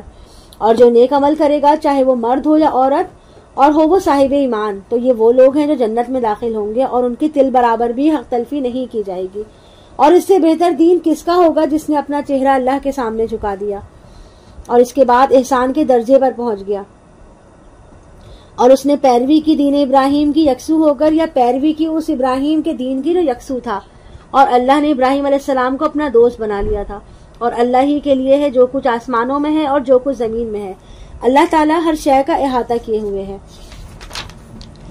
وَيَسْتَفْتُونَكَ فِي النِّسَاءِ قُلِ اللَّهُ يُفْتِيكُمْ فِيهِنَّ وَمَا يُتْلَى عَلَيْكُمْ فِي الْكِتَابِ فِي يَتَامَى النِّسَاءِ۔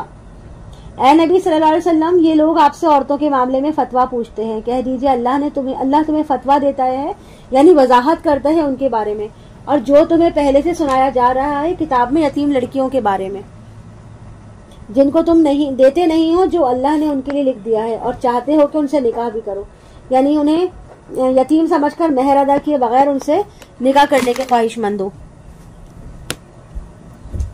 والمستضعفین من الولدان وان تقوموا للیتامى بالقسط، اور اس طرح جو بچے کمزور ہیں جن پر ظلم ہوتا ہے، اور ہم نے تمہیں ان کے بارے اتنے تفصیلی احکامات دیے ہیں کہ یتیموں کے معاملے میں انصاف پر کاربند رہو، اور جو بھلائی بھی تم کرو گے اللہ اس سے خوب واقف ہے، یعنی کہ اللہ تمہاری نیتوں کو خوب جانتا ہے۔ اب تمہاری لیے کیا ہے کہ تمہاری نیت ہر معاملے میں بالکل صاف ہونی چاہیے۔ وَإِنِ امْرَأَةٌ خَافَتْ مِنْ بَعْلِهَا نُشُوزًا أَوْ إِعْرَاضًا، اور اگر کسی عورت کو اندیشہ ہو اپنے شوہر سے زیادتی یا بے رخی کا، تو ان دونوں پر کوئی الزام نہیں ہوگا کہ واپس میں صلح کر لیں۔ یہاں پہ صلح سے مراد سارے معاملات میں باہم طے کرنے کے بعد عورت خلا لے لے، لیکن خلا لینے میں جو ہے وہ عورت کو مہر چھوڑنا پڑے گا، اور اگر لیا تھا تو کچھ حصہ واپس کرنا پڑے گا۔ وَالصُّلْحُ خَيْرٌ فَأُحْضِرَتِ الْأَنفُسُ الشُّحَّ، اور صلح بہرحال بہتر ہے، البتہ انسانی نفس پر لالچ مسلط رہتا ہے۔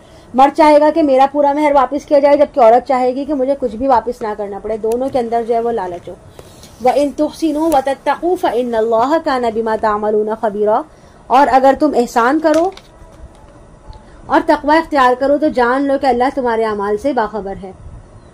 یعنی کہ مرد ہو، مردگانی کا ثبوت دو، اس معاملے میں اپنے اندر نرمی پیدا کرو، اور بیوی کا حق جو ہے وہ اس کو فراخ دلی سے ادا کرو۔ وَلَن تَسْتَطِيعُوا أَن تَعْدِلُوا بَيْنَ النِّسَاءِ وَلَوْ حَرَصْتُمْ، اور تمہارے لیے ممکن ہی نہیں کہ تم عورتوں کے درمیان پورا انصاف کر سکو، چاہے تم اس کے لیے کتنے ہی حریص ہو۔ تو ایسا نہ ہو کہ تم ایک ہی طرف پورے کے پورے جھک جاؤ اور دوسری بیوی کو معلق کر کے چھوڑ دو، یعنی کہ دوسری بیوی کو اس طرح معلق نہ رہ جائے کہ اب نہ وہ شوہر والی ہو نہ وہ آزاد ہو، اس سے خاوند کا گویا کوئی تعلق ہی نہ رہے۔ وَإِن تُصْلِحُوا وَتَتَّقُوا فَإِنَّ اللَّهَ كَانَ غَفُورًا رَحِيمًا، اور اگر تم اصلاح کر لو اور تقوی کی روش اختیار کرو تو اللہ بھی غفور و رحیم ہے۔ وَإِن يَتَفَرَّقَا يُغْنِ اللَّهُ كُلًّا مِّن سَعَتِهِ، اور اگر وہ میاں بیوی دونوں علیحدہ ہو جائیں تو اللہ ان کو اپنی کشادگی سے غنی کر دے گا۔ ہو سکتا ہے کہ عورت کو بھی بہتر رشتہ مل جائے اور اس کی مزاج کے موافقت رکھنے والا، اور اسی طرح مرد کو بھی اللہ جو ہے مزید کوئی اچھا رشتہ دے دے۔ وَكَانَ اللَّهُ وَاسِعًا حَكِيمًا، اللہ بڑی وسعت رکھنے والا اور حکمت والا ہے، اور اللہ ہی کا ہے جو کچھ آسمانوں میں ہے اور جو کچھ زمین میں ہے۔ اور دیکھو مسلمانوں، تم سے پہلے جن لوگوں کو بھی کتاب دی گئی تھی انہیں بھی ہم نے وصیت کی تھی کہ اب تمہیں بھی یہی وصیت ہے کہ اللہ کا تقوی اختیار کرو، اور اگر تم نہ مانو گے تو یاد رکھو کہ جو کچھ آسمان اور زمین میں ہے وہ اللہ ہی کا ہے، اور اللہ تعالیٰ تو خود غنی ہے، وہ اپنی ذات میں خود ہی صفات سے کا حامل ہے، اور آسمانوں اور زمین میں جو کچھ ہے وہ اللہ ہی کا ہے، اللہ کافی ہے کارساز ہونے کے اعتبار سے۔ اے لوگوں، وہ چاہتے تو تم سب کو لے جائے، اللہ اگر چاہے تو تم سب کو لے جائے اور دوسرے لوگوں کو لے آئے، اور یقیناً اللہ اس بات پر قادر ہے۔ یعنی کہ اللہ کے مقابلے میں تمہاری کوئی حیثیت نہیں ہے، اس کے سامنے تم سب نفس واحد کی طرح ہو۔ اللہ تعالیٰ جب چاہے تم سب کو نسیہ منسیہ کر دے، یعنی کہ بھلا دے، اور تمہاری جگہ نئے لوگوں کو پیدا کر دے۔ من کان یرید ثواب الدنیا فعند اللہ ثواب الدنیا والآخرہ، جو کوئی بھی دنیا کا ثواب چاہتا ہے تو اللہ کے پاس ہے ثواب دنیا کا بھی اور آخرت کا بھی۔ یعنی کہ جو شخص اپنی ساری بھاگ دوڑ اور دن رات کی محنت دنیا کمانے، دولت جائیداد بڑھانے میں، عہدوں کی ترقی پانے میں اور مادی طور پر پھلنے پھولنے میں لگا ہوا ہے، تو اس کو معلوم ہونا چاہیے کہ اللہ کے پاس ہے دنیا کے خزانے بھی اور آخرت کے بھی۔ تو اگر وہ دنیا ہی خالی مانگ رہا ہے تو اللہ اس کو دنیا بھی دے دے گا، لیکن بہتر کیا ہے کہ دنیا کے ساتھ ساتھ آخرت بھی مانگی جائے، اور اس کے لیے ہمیں بتایا گیا ہے ربنا آتنا فی الدنیا حسنۃ وفی الآخرۃ حسنۃ، کہ یہ دعا پڑھی جائے کہ اللہ ہمیں دنیا میں بھی خیر عطا فرما اور آخرت میں بھی خیر عطا فرما، اور ہمیں آگ کے عذاب سے بچا لے۔ تو اگر ایسا معاملہ کریں گے، اللہ کے ساتھ اپنے معاملات کو درست رکھیں گے اور اپنے تعلقات جو ہے وہ اخلاص کی بنیاد پر رکھیں گے اور جو ذمہ داریاں ان کو ادا کریں گے، تو اللہ تعالیٰ جو ہے وہ دنیا میں بھی نوازے گا اور آخرت میں بھی۔ وَكَانَ اللَّهُ سَمِيعًا بَصِيرًا، اور اللہ تعالیٰ سب کچھ سننے والا اور سب کچھ دیکھنے والا ہے۔ یا ایھا الذین آمنوا کونوا قوامین بالقسط شہداء للہ ولو علی انفسکم او الوالدین والاقربین، اے اہل ایمان کھڑے ہو جاؤ پوری قوت کے ساتھ عدل کو قائم کرنے کے لیے اللہ کے گواہ بن کر، خواہ یہ انصاف کی بات اور شہادت تمہارے اپنے خلاف ہو یا تمہارے والدین کے یا تمہارے قرابت داروں کے، چاہے وہ شخص غنی ہے یا فقیر، اللہ ہی دونوں کا پشت پناہ ہے۔ تو تم خواہشات کی پیروی نہ کرو، مبادہ کہ تم عدل سے ہٹ جاؤ۔ اگر تم زبانوں کو مروڑو گے یا اعراض کرو گے تو یاد رکھو کہ اللہ تعالیٰ تمہارے ہر عمل سے پوری طرح باخبر ہے۔ اے اہل ایمان، ایمان لاؤ اللہ پر، اس کے رسول پر، اس کتاب پر جو اس نے نازل فرمائی، اپنے رسول صلی اللہ علیہ وسلم پر، اس کتاب پر جو اس نے پہلے نازل فرمائی۔ اور کوئی کفر یعنی انکار کرے گا اللہ کا، اس کے فرشتوں کا، اس کی کتابوں کا، اس کے رسولوں کا اور قیامت کے دن کا، تو وہ گمراہ ہو گیا اور گمراہی میں بہت دور نکل گیا۔ بے شک وہ لوگ جو ایمان لائے پھر کفر کیا، پھر ایمان لائے پھر کفر کیا، پھر کفر میں بڑھتے چلے گئے، تو اللہ نہ ان کی مغفرت کرنے والا ہے، نہ ہی وہ ان کو راہ راست دکھائے گا۔ اے نبی ان منافقوں کو بشارت دے دیجئے کہ ان کے لیے دردناک عذاب ہے، جو اہل ایمان کو چھوڑ کر کفر کا راستہ اختیار کرتے ہیں اور کفار کو اپنا دوست بناتے ہیں۔ کیا وہ ان کے قرب سے عزت چاہتے ہیں؟ حالانکہ عزت تو کل کی کل اللہ کے اختیار میں ہے۔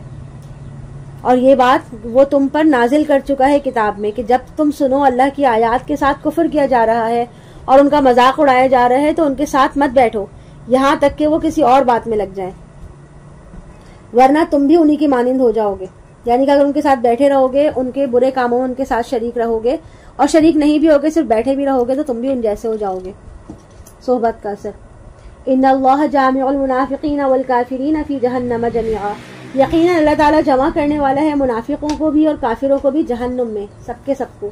وہ لوگ جو تمہارے لیے انتظار کی حالت میں ہیں، تو اگر تم لوگوں کو اللہ کی طرف سے کوئی فتح حاصل ہو جائے تو یہ کہیں گے کیا ہم تمہارے ساتھ نہیں تھے؟ یعنی کہ اگر اللہ تعالیٰ کی مدد سے مسلمان فتح حاصل کر لیتے ہیں تو وہ آ جائیں گے باتیں بناتے ہوئے کہ ہم بھی تو آپ کے ساتھ تھے، مسلمان تھے، مال غنیمت میں ہمارا بھی حصہ نکالیں۔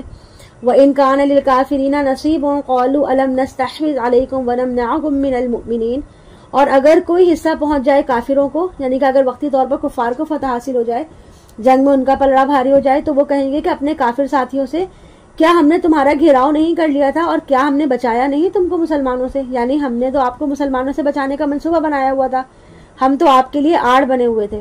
آپ سمجھتے کہ مسلمانوں کے ساتھ جنگ کرنے آئے تھے؟ نہیں، ہم تو اس لیے آئے تھے کہ وقت آنے پر مسلمانوں کے حملے سے آپ کو بچا سکیں۔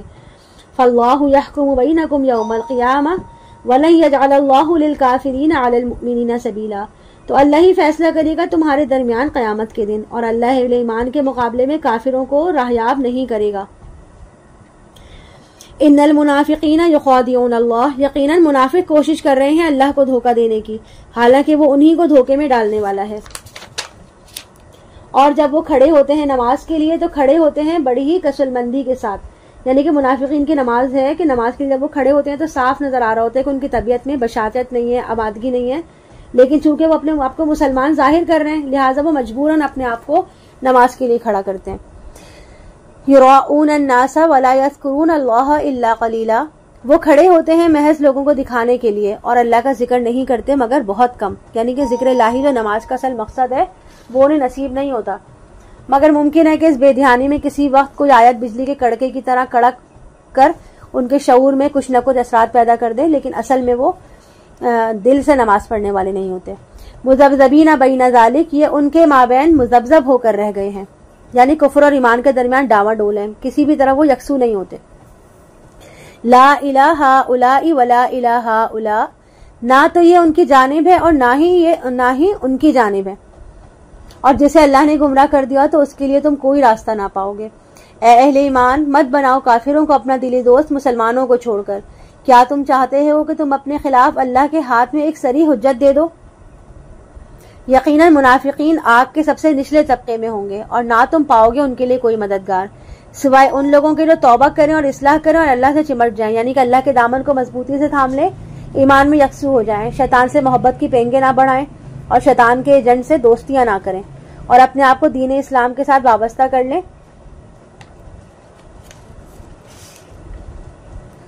وَأَخْلَصُوا دِينَهُمْ لِلَّهِ، اور اپنی اطاعت کو اللہ کے لیے خالص کر لیں۔ یہ نہ ہو کہ زندگی کے کچھ حصے میں تو اطاعت اللہ کی ہو رہی ہے جبکہ کسی اور حصے میں کسی اور کی اطاعت ہو رہی ہے. ایسا نہیں ہے، بلکہ ہر لحاظ سے مکمل طور پر اللہ ہی کی اطاعت کی جائے، اللہ ہی کے دین کو نافذ کریں. فَأُولَٰئِكَ مَعَ الْمُؤْمِنِينَ وَسَوْفَ يُؤْتِ اللَّهُ الْمُجْرِمِينَ أَجْرًا عَظِيمًا. تو پھر یہ لوگ اہل ایمان میں شامل ہو جائیں گے اور اللہ اہل ایمان کو عنقریب بہت بڑا اجر عطا فرمائے گا. یعنی کہ ابھی تو توبہ کا دروازہ کھلا ہے، سچی توبہ کرنے کے بعد ان کو معافی مل سکتی ہے. وَمَا يَفْعَلُ اللَّهُ بِعَذَابِكُمْ. اے منافقوں ذرا سوچو اللہ تمہیں عذاب دے کر کیا کرے گا. یعنی کہ اللہ کو کسی کو تکلیف دے کے خوشی محسوس نہیں ہوتی ہے. اللہ تعالیٰ تو ہر صورت یہ چاہتا ہے کہ انسان جو ہے وہ آگ سے بچ جائے. اس لیے تو اللہ تعالیٰ نے ہمارے لیے اتنے احکامات دیے ہیں کہ ہم ان پہ عمل کریں اور کسی بھی صورت ہم آگ سے بچ سکیں. ان شکرتم وآمنتم وکان اللہ شاکرا علیما. اگر تم شکر اور ایمان کی روش اختیار کرو گے اور اللہ بہت ہی قدردانی فرمانے والا اور ہر شے کا علم رکھنے والا ہے. یعنی جو بندہ اللہ کے لیے کام کرے گا، محنت کرے گا، اللہ اس کی قدر فرمائے گا. اور جو کوئی کچھ بھی کرتا ہے سب اللہ کے علم میں ہوتا ہے اور انسان کا کوئی بھی عمل جو ہے وہ انسان اللہ کے ہاں جو ہے وہ انکاؤنٹڈ نہیں رہتا اور کہ اس کو اس کا اجر نہ مل سکے. اللہ ہر انسان کو اس کے عمل کا بہترین اجر دینے والا ہے. اللہ تعالیٰ اس کی اچھائیاں جو ہیں اس کا اجر بھی اس کو دے گا اور اس کی برائیاں جو ہیں وہ بھی جو ہے وہ اگر وہ نیک کام کرتا رہے گا تو اس کی برائیوں کو مٹا دے گا. لیکن اگر کوئی کفر پہ اڑا رہے گا تو پھر اس کا معاملہ اللہ کے سامنے ہے. یہاں پر الحمدللہ 5th پارہ کمپلیٹ ہوا. سبحانک اللہم و بحمدک اشہد ان لا الہ الا انت استغفرک و اتوب الیک. رب ارحمہما کما ربیانی صغیرا. رب اغفر وارحم وانت خیر الراحمین. رب ابن لی عندک بیتا فی الجنہ. ربنا تقبل منا انک انت السمیع العلیم وتب علینا وتب علینا وتب علینا انک انت التواب الرحیم. آمین رب العالمین. السلام علیکم ورحمۃ اللہ وبرکاتہ.